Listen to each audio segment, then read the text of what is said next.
Saudara, seorang pemuda menabrak 3 pengemudi sepeda motor di Jalan Jenderal Sudirman, Jakarta Pusat. 1 korban meninggal di lokasi dan 2 lainnya mengalami luka. Lo kalau nggak bisa lari, nggak usah sosokan lo sendiri. Lo nggak usah sosokan.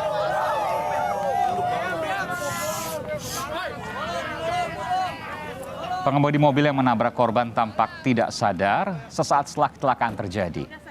Warga yang geram hampir mengeroyok pelaku. Saksi yang juga korban menyebut mobil pelaku melaju dari Blok M menuju ke Bundaran HI atau dari selatan menuju ke utara, lalu menabrak 3 pengendara sepeda motor. Mobil lalu hilang kendali dan menabrak trotoar pembatas jalan.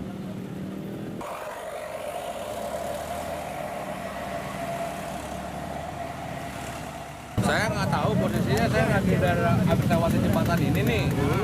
Langsung totonya langsung nyebrang, sono saya jatuh. Itu. Kendaraan motor, Bang? Iya, motor. Berapa orang, Bang, korbannya? Kurang tahu dah, pokoknya di belakang pas saya tahunya pas itu jatuh, tahunya di belakang ada 2 orang. 2 orang? Heeh. Ditabrak atau gimana? Saya ditabrak. Sama mobil ini nih kan mobil lingkarannya nih di ban ini. Kayaknya habis nyenggol belakang, nyenggol saya, baru melintir kemari. Tangan, jaket pada sobek. Kaki. Apa yang terjadi dengan sang pengendara sehingga bisa menabrak 3 motor dan menewaskan 1 orang? Dan bagaimana pula penanganan kasus ini di kepolisian? Kita terhubung dengan jurnalis Kompas TV Putri Oktaviani langsung dari TKP atau tempat kejadian perkara kecelakaan. Putri, bisa Anda gambarkan bagaimana kasus tabrakan ini terjadi dan penyebabnya? Ya, Aiman dan juga saudara, sejauh ini dari kronologi polisi yang kami dapatkan, yakni tadi juga sudah disebutkan bahwa pengendara berinisial BT ini melaju dari arah selatan atau dari arah Blok M menuju ke utara atau ke arah Bundaran HI.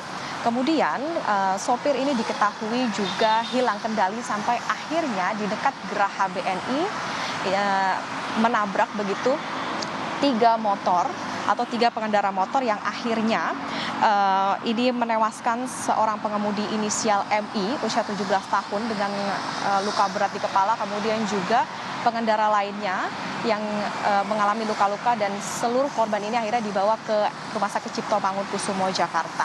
Sampai dengan saat ini, Aiman dan juga saudara, memang informasinya pengemudi mobil SUV masih dalam pemeriksaan begitu, atau memang termasuk juga pemeriksaannya ini meliputi tes urin untuk mengetahui apakah memang betul bahwa pengemudi ini berada dalam pengaruh minuman beralkohol ketika kejadian, dan saat ini prosesnya atau kasus ini pun juga masih dalam tahap penyelidikan.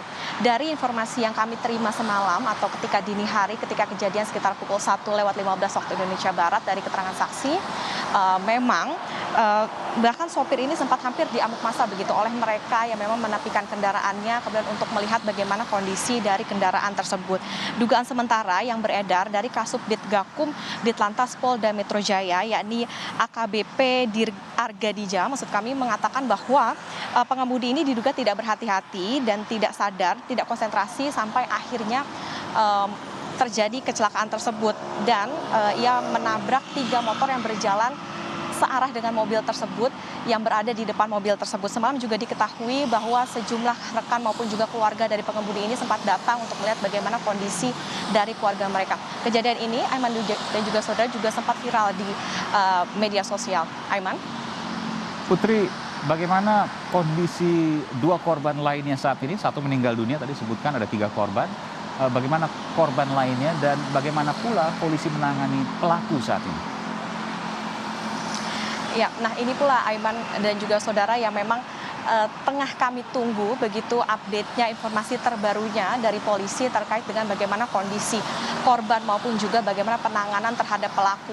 Karena sampai dengan saat ini untuk informasi yang memang kami terima, memang kasus atau terjadinya kecelakaan ini masih dalam penyelidikan oleh polisi, sehingga informasinya juga masih belum banyak begitu yang kami dapatkan.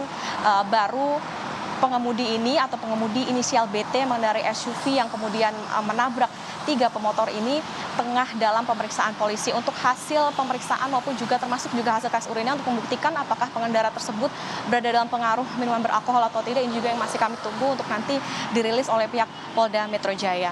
Aiman. Baik, Putri Oktaviani melaporkan langsung dari tempat kejadian perkara kecelakaan di kawasan Jalan Jenderal Sudirman, Jakarta Selatan.